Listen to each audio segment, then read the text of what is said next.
He parkoured over the top bunk guardrail, jumping down to the floor. Curious, his bunkmate asked where he was rushing off to so speedily. Xingwang ran to the door and simply told his roommate that he was finally going back home. His first stop was the airport, and he wouldn't be coming back for a while as he took care of business there. His roomie ran after him, reminding Xingwang to pack his luggage, but there would be no need for that. He was too focused on going home and getting his mom a VIP hospital room. In her standard accommodation, Dad was peeling apples for sickly Mom. Dad notified her that their son would be coming over.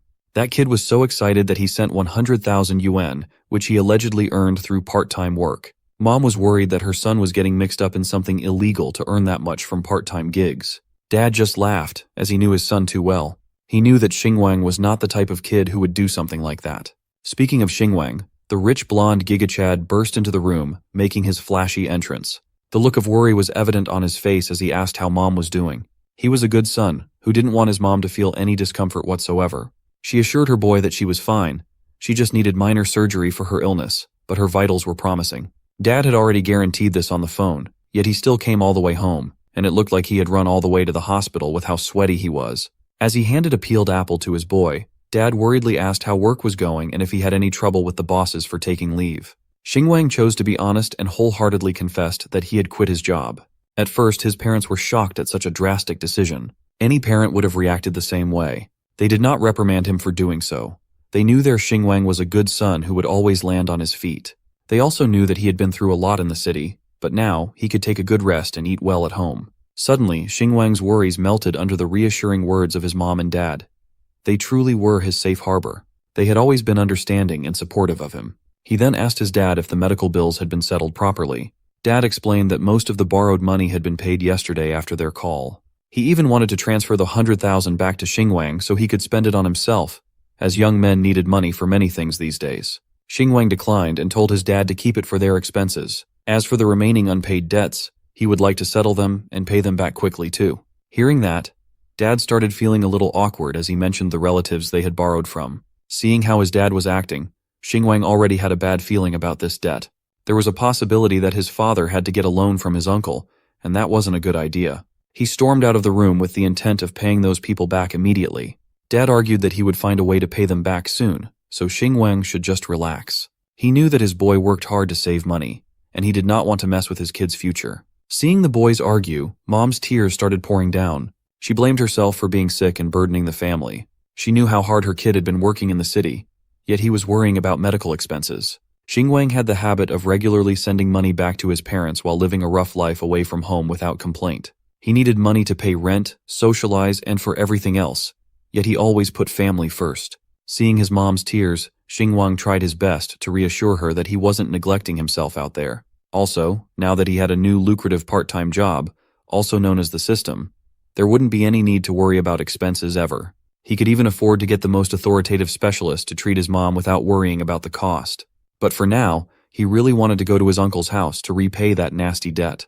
He did not want to owe people favors, especially to those relatives of theirs. After reassuring his mom, Xingwang walked out of the hospital and came across a tricycle driver. He hopped on the back of the tricycle and asked the chill-looking driver to take him to 32 Hutong Road. The engine roared, and they went off on their merry way. Riding in the back, Xingwang could feel the egregious bumpiness of the road. As far as he could remember, the road quality shouldn't be this bad in this place. He curiously asked the driver why the ride was so bumpy when there was supposed to be a road repair project that started 2 years ago. Well, the government did start the repairs, but they just made it worse than before.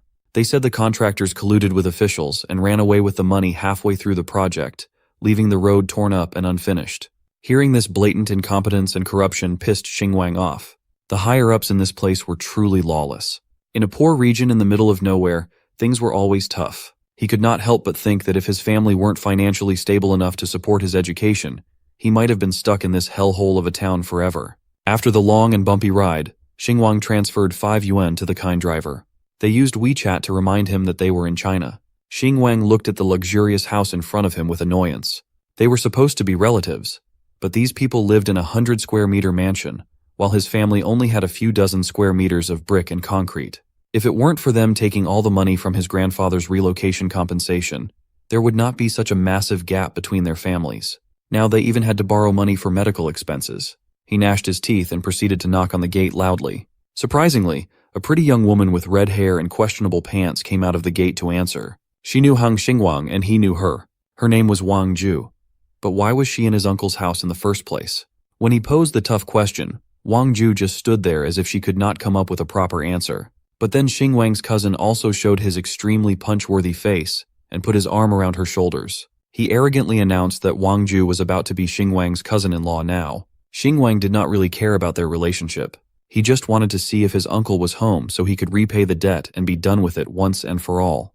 Wang Ju looked at his reaction and assumed that Xingwang must be acting cold because he was still attracted to her and hung up on her. Seeing his girl look at his cousin softly, the bastard cousin slapped her on the ass. He looked at her threateningly and grimly reminded Wang Ju that she was about to be his wife, so she should not let her eyes wander. She assured him that she was just looking at how fascinatingly pathetic Hang Xingwang had become. He was not wearing a single branded item. Xingwang claimed to live in a big city, yet he was going backward. Wang Ju believed that the countryside was a lot better. There, her husband could wear Adidas and Nike anytime he wanted.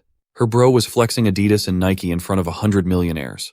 The dumb couple let Xingwang in, and he found his uncle playing cards with a few buddies in the lavish living room. Uncle introduced his nephew, who worked in the big city, to his pals, and the hint of condescension was obvious. Riding in on the fun, the bumpkin card players asked if Xingwang earned big bucks in the big city.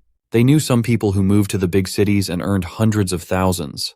Cousin Dakai came in to deliver the gut punch, telling everyone that Xingwang was so successful that he worked like a horse for a mere 5,000 wen a month, while they paid old ladies to feed pigs in the village for 3,000. He continued tormenting his cousin, asking how much Xingwang had in savings. With the exorbitant rents in the city, he might be taking home less cash than the pig feeders. Xingwang ignored the annoying cousin and went straight to business. He told his uncle that he came by to repay the debt, not to make small talk.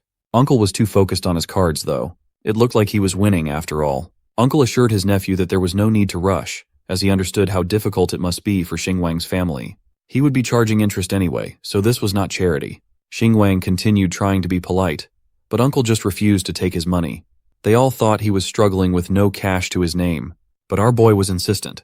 He wouldn't leave this house as long as the debt remained unpaid. Uncle finally caved to his insistence and even offered an installment plan as he ordered his son, Dakai, to bring over the red book. Cousin Dakai handed the red book to Xingwang, and for a second, he genuinely wanted his cousin to relax about the loan. He believed that blood was thicker than water, but Uncle asserted that the family's college graduate was too prideful and didn't want his relatives' money, even though they should be helping one another as a family.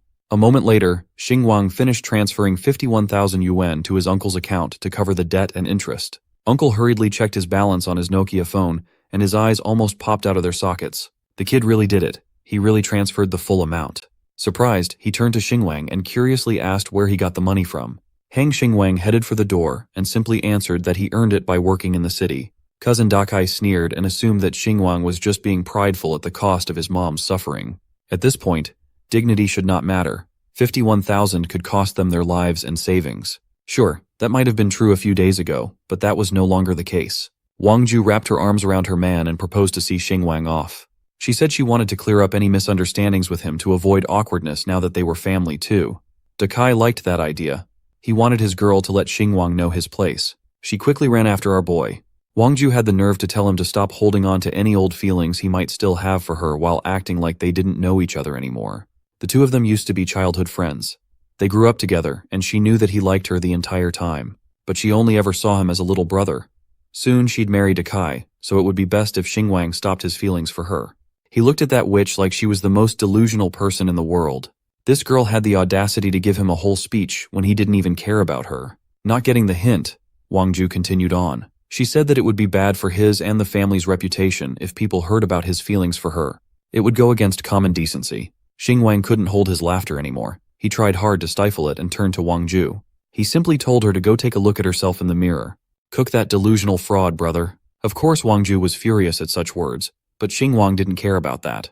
He saw the whole situation differently. Wang Ju had never been his childhood sweetheart, just a friend he had fun throwing cow dung at each other. Of course he remembered how kind she was as a child and hoped that Wang Ju would not despise the poor and like the rich, but would instead grow up to be hardworking and cheerful, treating everyone with love regardless of their wealth.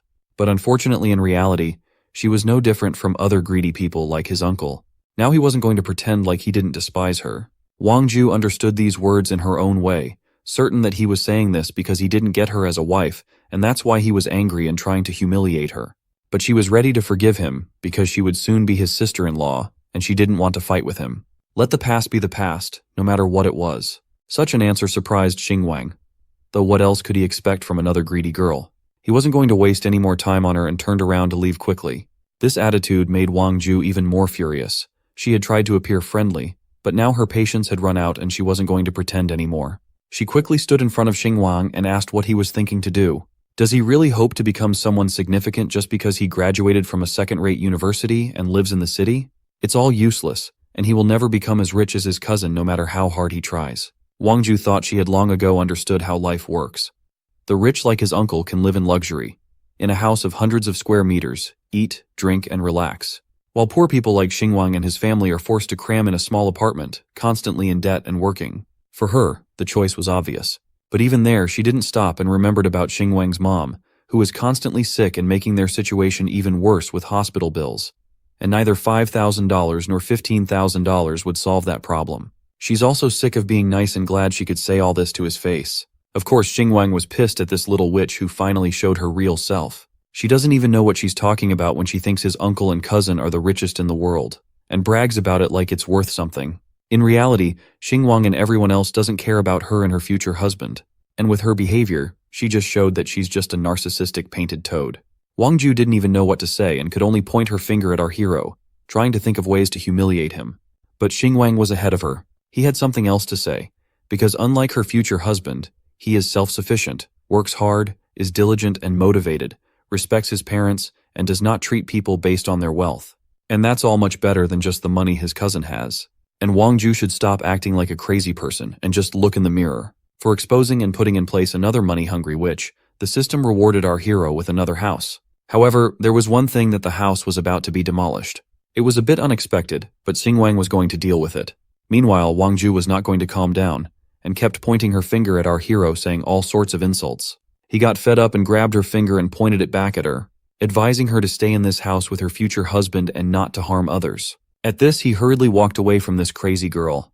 But soon as he got far away, a car caught up with him. And of course, he got splashed with mud from a puddle. Who'd doubt it? It was his cousin in the car. He stopped, and did not miss the opportunity to laugh with Xingwang, justifying himself by saying that he was in a hurry to go to the construction site. After all, his company had recently received an order from the First City Construction Bureau, and now he was the one in charge of building roads in the town. Moreover, he offered Xingwang a job if he wanted one. There would always be a job at the construction site. Xingwang immediately realized why the roads in the town were so terrible. It was obvious the son had inherited his uncle's talents in corruption. In that case, Xingwang was ready to help his hometown and eliminate these scoundrels from government contracts. To do so, he went to the First City Construction Bureau and sponsored the construction of new roads in the town instead of his cousin's crooked repairs. For this, the residents were very grateful to him and promised that they would always remember his kindness. To Xingwang, it was just a trifle now. Of course, the system rewarded him for it. In gratitude for investing in the development of his hometown, he was given 100 houses to own. Even Xingwang, who was used to receiving generous gifts from the system, was shocked. He didn't even know what to do with all these properties. But in this system could not help him. It was a gift based on his behavior, and now he himself must decide what to do with it all. Of course, our hero wasn't going to blame the system for that. Better to have 100 houses than none, right? But even so, he began to notice that the system is becoming more and more abstract. And if before he received only small amounts of money, now he gets hundreds of houses. What's going to happen next? Will the wealth of the whole world end up in his hands?